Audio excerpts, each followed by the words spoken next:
Que agora há pouco, antes da gente ir para o intervalo, o Maurílio estava trazendo no giro do mercado a movimentação de queda de Gol e Azul, tudo indica que seja aí reflexo, né, dessa decisão aí da área técnica do CAD, que estaria analisando aí os contratos de parceria anunciado entre Gol e Azul.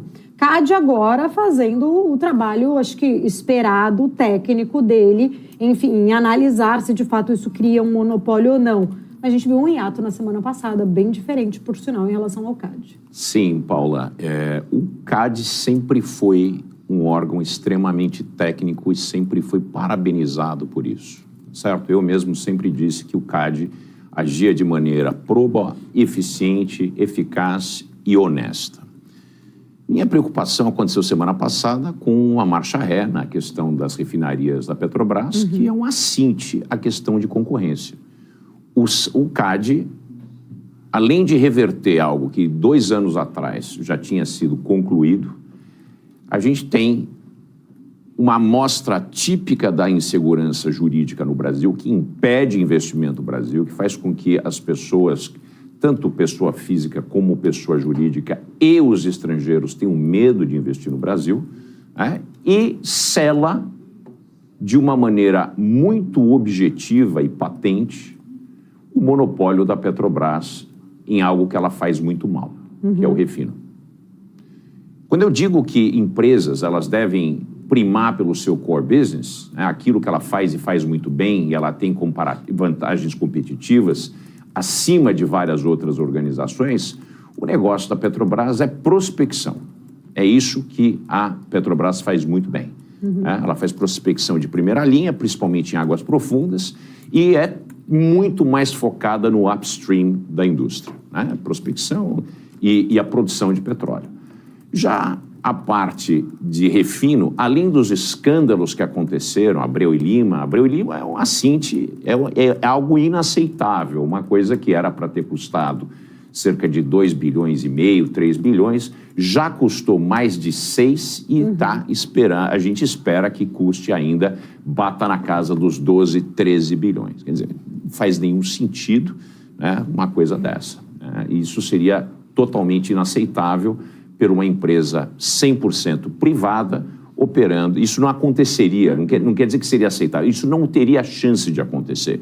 E a gente vê isso acontecendo com a ineficiência das atividades de investimento da Petrobras em áreas que ela desconhece e é incompetente em fazer. Quer dizer, perdeu o Brasil, perdeu a Petrobras, perderam os investidores como eu e todos vocês estão presentes aqui com esse tipo de ingerência. E criou uma brecha, uma fissura, né, nessa idoneidade técnica do CAD. O CAD errou, o CAD não poderia ter feito o que fez e parece que houve um ligeiro aparelhamento dessa instituição, fez uma marcha ré, criou esse hiato, esse lapso e, de repente, quando a gente está analisando hoje Azul e Gol, age da maneira correta, que, de fato, uma fusão entre as duas, ou a compra de uma pela outra, né, criaria uma baixa contestabilidade de mercado por outros possíveis entrantes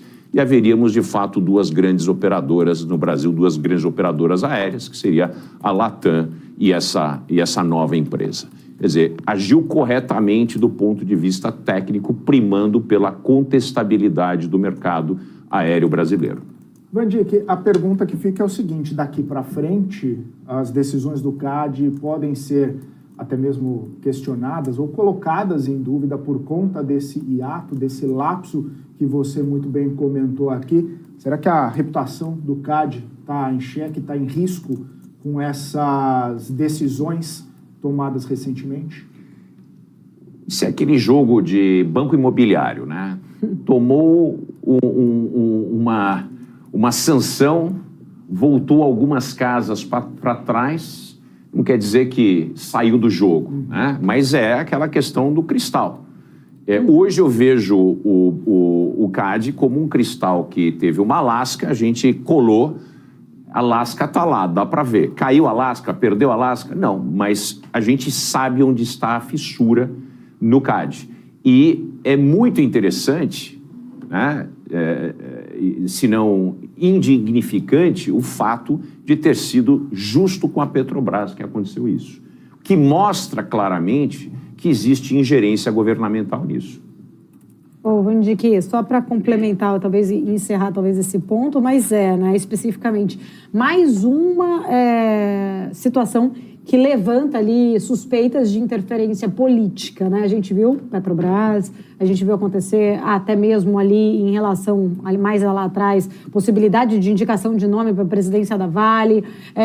Entra ali agora em xeque essa questão, justamente se o CAD acabou sendo político e não técnico, até porque ele havia votado totalmente diferente e é a mesma diretoria, o mesmo corpo, né, do CAD, o mesmo presidente, o mesmo diretor. Por que mudaram de ideia? Nada mudou. Os dados não mudaram. Então, exatamente. Aí volto talvez naquele ponto que a gente estava discutindo com o Héctor agora há pouco, né? Até onde a gente vai ter a segurança da independência e da autonomia do Banco Central? Não vai ter. É a mesma questão. Não vai ter. É por isso que existe uma pressão muito grande nos juros longos, que já estão batendo os 12%, tá certo? Uhum. Isso vai impedir a queda da Selic. Eu sempre disse desde o ano passado, há um ano e meio mais ou menos, que eu não conseguia ver, rodando meus números, a taxa de juros Selic abaixo de 10%. Hoje, eu acho que eu estava até errado. Eu acredito hoje que nós estamos falando de 10,25 no final desse ano. Por quê? Porque gasto completamente descontrolado, receitas incertas e um governo que é claudicante, né? Quando tem alguma coisa do ponto de vista de Petrobras, tem sempre um aparelhamento na estrutura.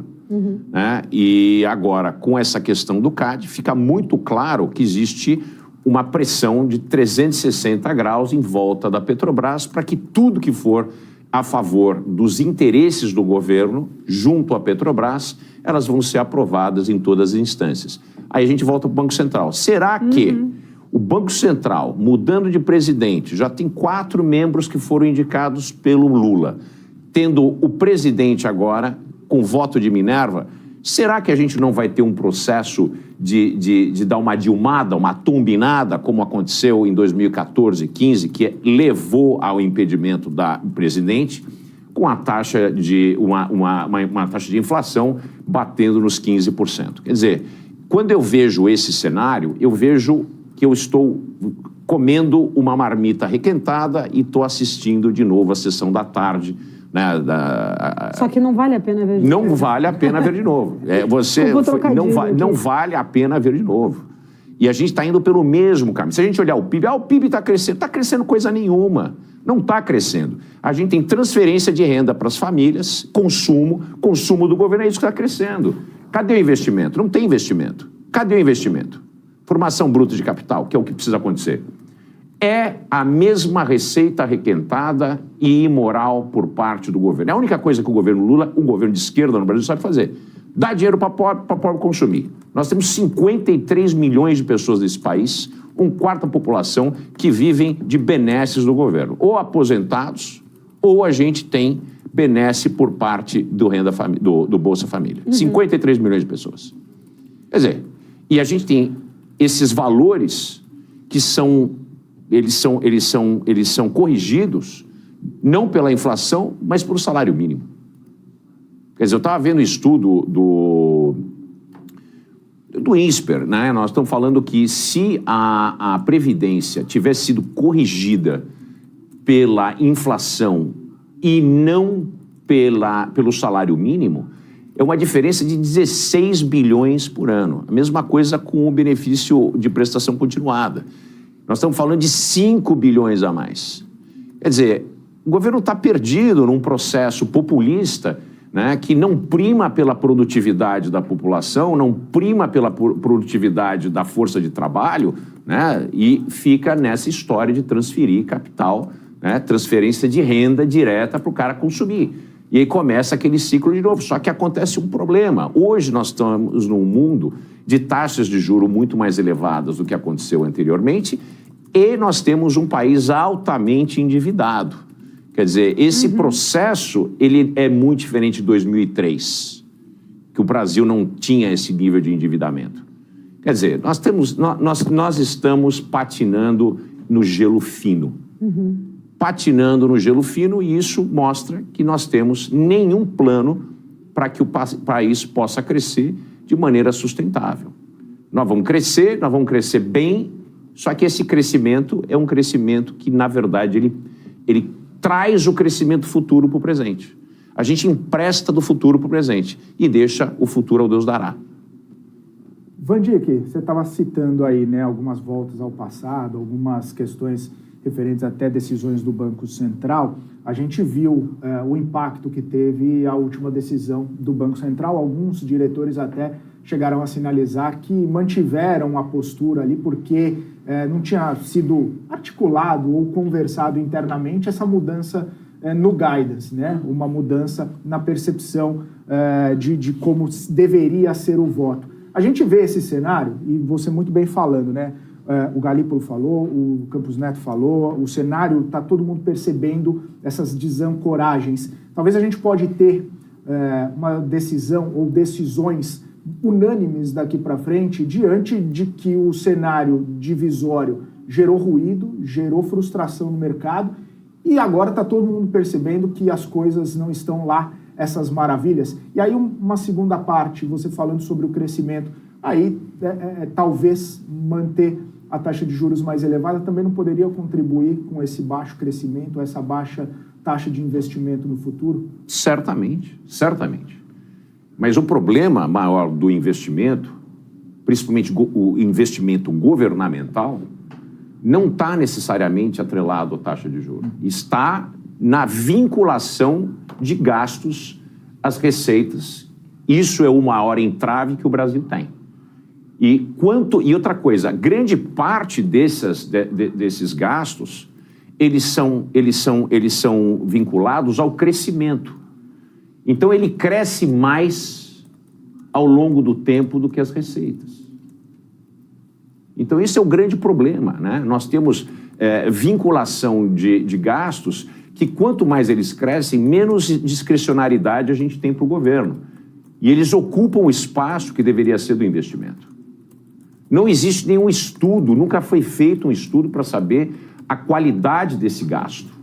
E eu volto a dizer aqui, apesar de ser muito interessante, muito produtivo, e a gente ter que gastar com educação e com saúde, educação e saúde é gasto, não é investimento.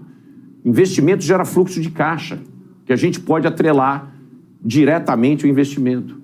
Educação, quando a gente roda as regressões em economia para entender o impacto de base educacional, né, o que a gente chama de estoque de capital humano, o impacto dele tem um lag de 20 anos. Ele vai ter um impacto de 20 anos lá na frente. Portanto, ele é gasto. Apesar de ser um gasto que tem que ser incorrido. Não sou contra gasto. Eu sou contra a gente maquiar os números. Então, quando a gente se esconde por trás de educação e saúde, não pode mexer nisso, tem que gastar mais. Não é verdade. A gente gasta muito, a gente gasta mais que outros países do mesmo nível de renda, a gente gasta mais do que a média da OCDE, que são os países mais ricos do mundo, e nós gastamos mal. Nós gastamos mal e muitas vezes gastamos de uma maneira que ela é, vamos dizer assim, corrupta. Existe corrupção nesse gasto. Tanto é que a gente vê a quantidade de desvios na saúde. A gente tem todo mês tem algum escândalo que tem a ver com a saúde. Quer dizer, está na hora de fazer um trabalho sério e revisar todos esses gastos e mudar e desvincular esses gastos obrigatórios. Vandique, e sobre a unanimidade no Banco Central? Certamente. Provavelmente todo mundo percebeu que precisa de alinhar o discurso. Se não alinhar o discurso e houver unanimidade, o mercado vai testar isso e vai apertar e ponta longa vai disparar. Porque isso vai sinalizar que, no momento de transição, nós vamos ter uma política monetária muito frouxa. E nós temos, né, esse binômio mortal que é política monetária frouxa e política fiscal super agressiva. Esse é o binômio mortal inflacionário que matou a Argentina. A Argentina está como um fênix agora, né? Ascendendo das cinzas. Vandique, nesse cenário como um todo, né? Pegando ainda esse ponto aí de rigidez das despesas obrigatórias, indexação de gastos ali como fatores que têm agravado toda a inconsistência fiscal. Eu queria entender também um pouco da tua leitura, até porque a gente tem, né, toda a influência política e que impacta efetivamente as decisões que possam vir ou não melhorar a nossa economia. A gente está com... A Haddad comentou que vai mandar até quarta-feira agora o segundo texto da reforma tributária. O grupo de trabalho está analisando ainda o primeiro texto. Mas eu queria entender o seguinte, né?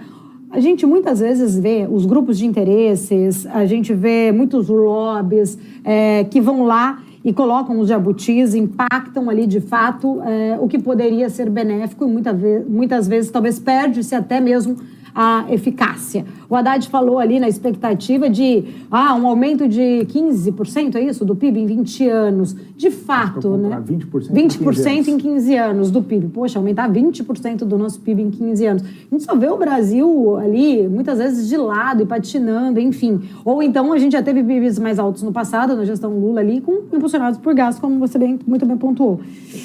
Até quando, né? Você estava trazendo aí pontos importantes. Eu falo assim, a gente não tem vontade política, talvez, para mudar isso, ou força política, não só do executivo, mas do próprio legislativo também, que acaba sendo aí conivente a essas pressões, a estes lobbies de interesses. A reforma tributária é uma ode ao lobismo brasileiro. Nós vamos acabar com a maior IVA, maior incidência de IVA do mundo, que eu acredito que deva passar dos 27%, para bancar tudo isso que a gente vende para o país como sendo bancado, né? Sem ter feito, de fato, uma reforma ou um estudo de quanto é que a população quer pagar de imposto, se é que a população quer pagar de imposto, ou que a gente vai liberar isso para o mercado. Sem que haja uma reforma estrutural do ponto de vista fiscal, uma reforma administrativa, reforma tributária é apenas um paliativo. A reforma mãe de todas é a reforma administrativa, porque é através dela que nós vamos saber. População vai pagar tanto de imposto ou vocês vão comprar no mercado. Quer pagar 27%, 30%, 50% de imposto? Legal, vamos virar a Suécia. Legal, tá ótimo, vamos virar a Suécia. Quando eu morava na Inglaterra, eu pagava 46% de imposto de renda. Só que você tinha um retorno. Mas eu tinha retorno. Não tem problema. Educação, saúde. Mas eu não precisava comprar educação para o meu filho numa escola privada, eu não precisava ir para um plano de saúde, eu não precisava de uma série de coisas, eu não precisava ter carro blindado, eu não precisava ter uma opção de coisa. Então, quando a gente tem uma reforma tributária, a gente assume que aquela cesta de benesses que são oferecidas, serviços, produtos que o governo oferece para a população, né, vão ser pagos pelaquela quantidade de receita que vem através dos tributos. No entanto, os nossos tributos hoje já estão entre os mais elevados do mundo e eles não são suficientes para pagar pelaquilo que o governo nos custa. Né? Nós temos déficit primário crescente, nós temos um déficit nominal gigantesco, nós temos uma dívida que vai bater nos 80% do PIB brevemente. Esse é o modelo, esse é o momento de alerta vermelho, né? Pessoal, liquidez está ameaçada. Aí vai o pessoal falar, mas tem receita de reserva e tem 350 bilhões de dólares em reserva. Mexe na reserva para ver o que acontece. Mexe para ver o que acontece com o real. Mexe para ver. A reserva, ela é um seguro para um país que, ao longo de sua história, se mostrou irresponsável. É isso que é. O custo para a gente dos 350 bilhões de dólares é o que a gente tem que manter, porque nós somos, ao longo da história, irresponsáveis. Então, esse é o custo que a gente tem que ter. Isso aí não pode mexer. Se mexer, a coisa anda de lado rapidamente. Então, voltando à sua questão, o grande problema da reforma tributária é que ele foi capturado por grupos de interesse. O Congresso está à venda, sempre esteve à venda. Esse é um Congresso muito ruim, mas é o Congresso que tem a cara do Brasil. A gente conseguiu fazer uma reforma tributária ruim, né, que apenas simplificou o sistema tributário, que já é alguma coisa. Mas do ponto de vista fiscal, é muito ruim. E o impacto disso, principalmente no setor de serviços, vai ser brutal, e eu não acredito que os estudos, todos os impactos foram mensurados. Vamos ter problema sério nisso. Que essa reforma em si vai fazer com que esses preços sejam, a incidência desse IVA seja passado para frente, e isso vai ter impacto na inflação também, que até agora eu não vi ninguém falando a respeito disso. Vandic, rapidinho, antes da gente encerrar, uma notícia importante aqui, foi aprovada, né, na Câmara dos Deputados, o projeto de lei que cria a Letra de Crédito do Desenvolvimento, a LCD, que é um título isento, focado na captura de recursos para financiar projetos de infraestrutura, indústria, inovação, micro, pequenas e médias empresas. Queria ouvir um pouco da sua visão, porque se a gente está falando de investimentos, se a gente está falando de construção de futuro, poderia ser uma notícia importante, uma notícia boa, até mesmo para os investidores, em capturar títulos isentos nessa área tão necessária aqui no Brasil. E aí, Vandic, será que teremos, né, um título interessante a mais aí para os investidores? Por que isso nunca foi pensado pelo setor privado? Por que a gente nunca teve algo parecido pelo setor privado? Por que vai haver o monopólio dessas letras nas mãos do BNDES? Por que isso? A minha pergunta é uma pergunta, a sua pergunta, porque claro que é bom para o investidor, né? Não vai pagar imposto de renda, tá lá, compõe a sua carteira, vamos lá, vamos para frente, é uma LCI diferenciada, legal, uma LCA diferenciada, legal. Agora, vai atrair? O governo vai assumir o risco de crédito disso? É o que está acontecendo. A gente está transferindo o risco de crédito do mercado, assumir o risco e precificar esse risco. E como é gigantesco esse risco, o mercado não faz isso, a gente terceiriza o risco de crédito desses projetos para o governo. E aí é onde tem a oportunidade de toda sorte de corrupção. Empresas que não conseguem terminar os projetos que acabam custando mais caro, tudo isso. Abreu e Lima está aí. Eu falei a respeito de Abreu e Lima hoje, está aí. A Chesf, outra que foi um escândalo. Quer dizer, é bem-vindo, mas seria bem-vindo se tivesse sido pensado, organizado pelo mercado, distribuído pelo mercado e risco precificado concomitantemente com o mercado. É isso que eu tenho a minha preocupação. Né? Agora, que é bem-vindo, ótimo, vamos ver se dá certo. É que tem as debêntures incentivadas, né? Que aí são... E o governo começou a cortar também, né? Então, mas o mercado privado foi por esse caminho, né? Uhum. E aí, será que o governo, vendo, né, essa procura importante nas debêntures, falou, deixa eu capturar um pouco desse movimento? Certamente o governo ficou enciumado e quer um pedacinho desse mercado, né? Cortou as asas das debêntures, ainda mais porque realmente houveram alguns empresas que não tinham nada a ver com o agro, empresa que não tinha nada a ver com o imobiliário, quer dizer... Jeitinho brasileiro. Agora o problema é o seguinte, que o governo está assumindo um baita risco de crédito de longo prazo, porque esse tipo de investimentos estruturais, eles não têm duração de 6, 7, 8 anos. Nós estamos falando de investimento de 10, 15, 20 anos. E aí? Né? Essa que é a grande problemática. E outra coisa, dinheiro sendo distribuído pelo governo para atividades de desenvolvimento diretamente para a empresa, vamos ver, né, se a gente vai ter aquelas empresas que foram livradas daquilo que elas falaram que fizeram, e mesmo falando que fizeram, agora elas foram inocentadas de terem falado aquilo que elas falaram que fizeram errado, né? O amigo do amigo do meu pai, todas essas coisas. Quem é que vai construir isso? Quem é que vai participar disso? Vai ser aberto para concorrência internacional?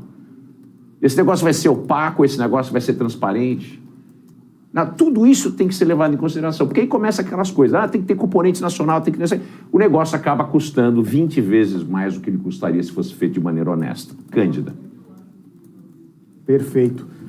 Vandique Silveira, a gente está muito interessado aqui em continuar falando contigo. Tem mais perguntas, Paula? Senão eu vou para um giro do mercado. Mas vamos para o giro do mercado depois.